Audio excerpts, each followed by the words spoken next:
What's up, everybody? This is Jeremiah, and today we're going to react to the video, The Scalper Takeover by my boy Tommy NFG. Now, I think the whole scalper thing really started like at 2025, last year, maybe. I think, but it has been going on for like on and on and on and on and on. So, let's not say it started at 2025. I think it got popular and mainstream in 2025, last year, but it's been going on ever since. No joke. And I've been seeing, I don't know, I saw a clip of like 30-year-olds, something like that. I think they are. Like, they were like grabbing and like stuffing like Pokemon cards, Magic the Gathering cards, Yu-Gi-Oh cards, like even like sports cards. Like they were like grabbing like it was like money to them. Cause like, guess what? Cause they're gonna like find like the rarest card, and then they're gonna sell. They're gonna sell it to like the highest bidder. That's what they basically do.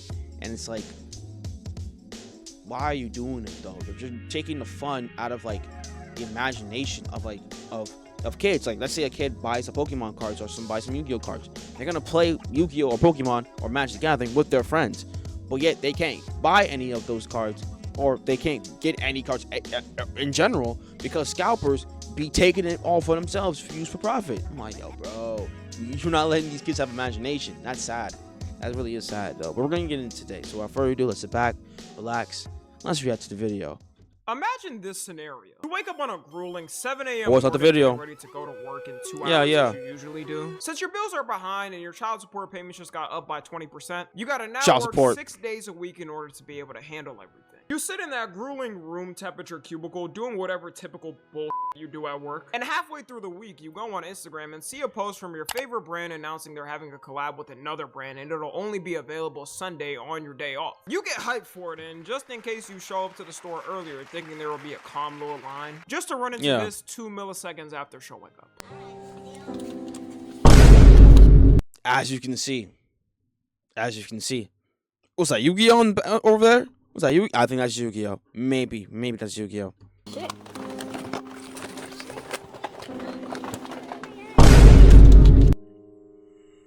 Pokemon.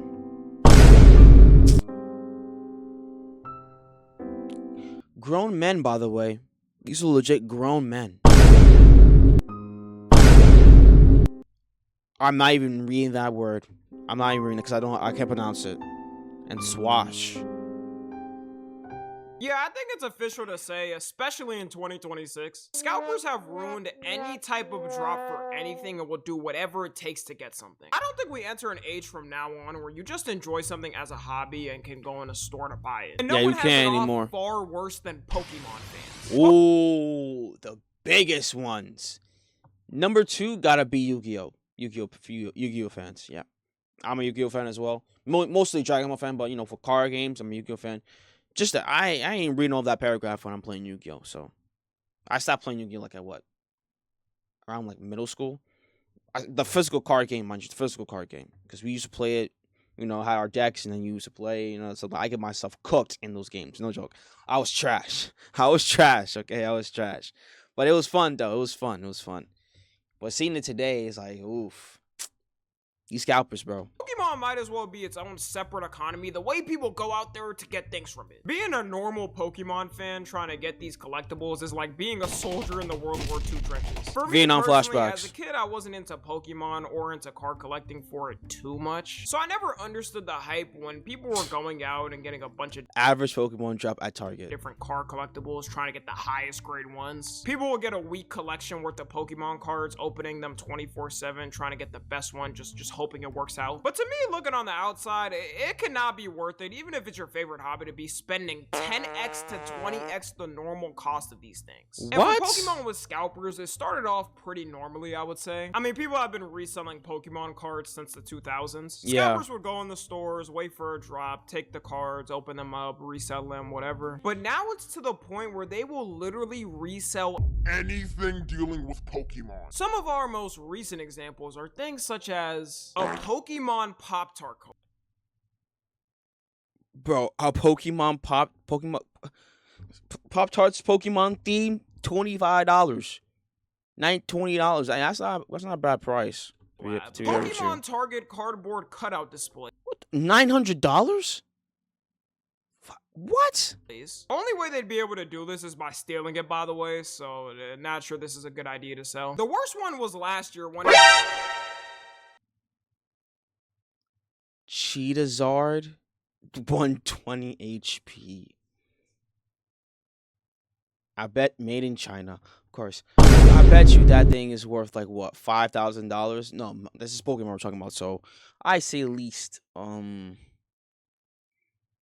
estimate around $10,000 to $25,000. Cheeto shaped like Charizard sold for $88,000. What? I was way off. Wow. I was really way off. 88K for that? I say that's around 10 to 25. That's almost 100K. Oh my goodness. That for $88,000. Oh my goodness, bro. $1,000 at an auction. In what world does this even make a profit? Cheeto could ruin this entire thing by making Cheeto-shaped Pokemon mass-produced, and there's not a thing this person could do. If your profits can disappear by one bite and someone licking dust off their fingers, then it's probably not a good investment. The cards being scalped are given, but when I started seeing this, I knew it was absolutely cooked now. Imagine not even being able to get a sweet little Pop-Tart treat without them reselling it for 10x the price. And it's not just the 10x over the counter anymore they scalp, they do it to any type of Pokemon cards. In 2023, Pokemon had a collab with the Van Gogh Museum. How does that make sense, you may ask? I have no clue. They were probably just bored and threw a dart at a random place to pick as a collab. They announced if you go through their museum show, you get a free promo card of Pikachu with it. And of course, scalpers came and flooded the building with not a single fan getting one. Scalpers at Van Gogh Museum. Yo, looks like a sardine. Yo, have you ever watched the first episode of SpongeBob? And then like when SpongeBob was in the kitchen, you know, making patties like quick, and then sardines, you know, a wave of sardines, and he like, you know, the first episode, yeah, it basically like this. Sheesh. You know, I like to think Van Gogh would be happy with his art being appreciated. They're totally there for him and not the Pikachu card. Crazy thing is, the scalpers won too, because these cards are still being sold for between $500 to $2,000? Bro, what? $2,000 3 years later. No matter what, the fans are gonna want to buy it, and that's the problem with it too, so these scalpers can keep getting away with it. One of the main reasons scalping has only gotten worse through the years is these realize there's power in numbers. There's a ton of scalping discords where they have news bots that update them on every little drop 24/7. So whenever some tiny minuscule thing drops, like the Pikachu Van Gogh card, they're all sent out across different parts of the world to try and get it. And they also have these bots in their discords that study these things, looking at every type of brand to be able to scalp. That's why for something you're into, even if it's a small fan base, it gets swept up by scalpers. Then you go on eBay and see them selling it for 5x the price. If you're asking how I know all this, I've already admitted it before that back in the day I had my little run-in with scalping. Okay. Listen, come on. I know. Come on, Tommy. Come on, Tommy. All right, you gotta understand. Give me some slack, all right? It was 2021. I was right out of high school in COVID with no money and no way to get a job. He could only have gotten that idea from Benjamin Netanyahu. That's it. Are you bringing Nah, ain't no way you bringing up Israel, bro. Come on. In my defense, I didn't go crazy anyways, though. I did it a couple times, then gave up because, of course, I was broke. But when I was in the Discord learning about it, I realized there was levels to this. I remember one person in the Discord posted a picture of their van with like a What? Let's count them, shall we? 1, 2, 3, 4, 5, 6, 8, 9, 10, 11, 12, 13, 14, 15, 16, 17, 18, 19, 20, 21, 22, 23, 24, 25, 26, 27, 28, 29, 30, 31, 32, 33, 34, 35, 36, 37, 38, 39, 40, 41, 42, 43, 43 PS5s. And I bet you this person is reselling those PS5s for like 1,000 or like 2,000. No, that can't be 2,000. I say about like $5,000. Irony. 43 PS5s? What you doing for 43 PS5s? Some at $2,000 to $5,000 each? 100 PS5s in it. In that moment, it's almost... I probably, that's like even more, like, from in the behind. We saw the surface. We saw the front view. We saw, hold on. Posted a picture of their van with... We saw the front view. I bet you there's more in the back. Like 100 PS5s in it. In that moment, it's almost like where you're on the high school basketball team realizing you're not going to make it to the league. That was me. And all these people have... Me too. Bots to instantly buy stuff with like hundreds of emails set up. So when you're wondering why you're on a website waiting for a drop only for you to refresh and it's instantly sold out, it's probably some of, if not a majority of the time, being bought up by those dudes. And the problem with these companies too is they barely try to regulate it. If you think of it, that makes sense. Cause it profits more money. For them. Either way, they're getting money, whether or not actual fans get it. No company showed they gave no about things recently more than Swatch. If you don't know Swatch, it's a popular watch brand that sells mid-tier watches to people. Usually an average civilian working a regular job would be able to save up and get. Not that bad. Each price is not that bad. $300 though. Kind of iffy, but no, 115, 85. That's not that bad. It's not like a Rolex or anything. The brand officially revealed on May 12th they were doing a collab with Audemars Piguet, aka AP. You may have seen your favorite rapper showing it off in a music video, or your quote-unquote humble billionaire saying their outfit only cost them $20, but then they have a $250,000 watch on them. And if you don't know much about watches, believe it or not, these are way more rare than Rolexes. Like the average person can work up in their life to get at least one Rolex. If we're talking about you, cheaper. Audemars Piguet at a minimum is gonna. Whoa! What are these prices? $52,000 for a watch? $178,000 for a watch. $41,395. Oh my gosh. Run you a house down payment for a single watch. So when the two brands. Whoa, wait, was that $1 million? At a minimum is gonna run you a $1.999 million. House. Hold on. Down payment for a single watch. It's one is right here because you know the whole line of thing is blocking it, but this one right here, the third one, over $1 million. Who's paying over $1 million for a watch? Huh? So when the two brands announced they were collabing to release a budget $400 pocket watch, although I don't think anybody was buying it to use it as a pocket watch, what is this, like the 1800s? Most people were getting it and were gonna get a watch band to wear with it. And people on the streets went ham with the release. They did. finally were gonna be able to feel like Drake or Future for their budget. And there so happened to be a store near where I live in Austin. So I thought, you know, let me get a crack at trying to buy one and have my own little budget watch. I bet you it was swarmed. Tommy, I bet you was swarmed. Watch for one reason only. To LARP on the internet and act like I'm rich. Why else would I buy it? But little did I expect the power of resellers and what they would do to get it. Because on a crisp 5 a.m., yes, 5 a.m. morning, I go to the store and this is the scene. The bullshit is over. Look at the dogs! Alright, so we are at Swatch in Battersea. As you can see, it is literally mental. There's Why I gotta be a black woman? Why I gotta be a black person? Oh, dang it, man. Come on.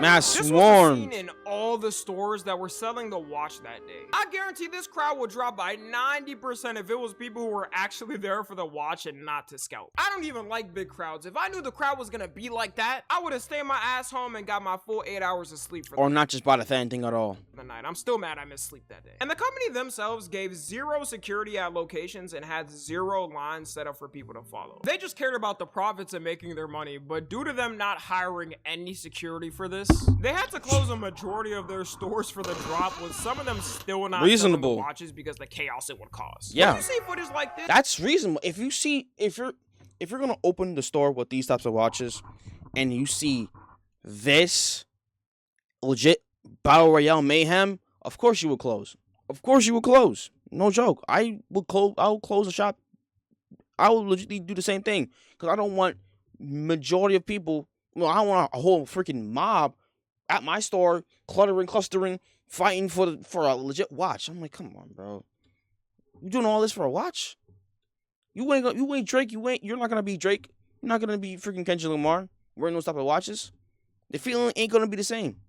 You're thinking a ride is breaking down the city or something. Now, I will say it's not all companies that don't care about the actual fans. A lot of the shoe drops from Nike and different brands have now switched to more secure online systems. They had to after all the chaos in the 2010s from shoe resellers. They were moving like IDS soldiers anytime you wanted a shoe. In 2016, you would have had a better chance of winning the lottery than being able to get a shoe drop. It is sad to think about why so many people showed up for this simple little pocket watch. In other countries, if these people got the watch and resold it, that might be some of their monthly salaries. Not to give pity to resellers, alright, but other countries that are a bit more impoverished had crazier lines. I was able to just dip and not think about getting it because they were doing too much. The only hope people have for scalpers to be stopped for real is for the government to pass a law about it. It's not like the scalpers anytime soon are all of a sudden having a change of heart and are selling things for lesser of a profit. Some other countries have passed scalping laws, but it's still not a big thing worldwide. And if we're talking about America, the best we have is a law passed in 2016, which makes it illegal to use bots to buy concert or public event tickets. You guys,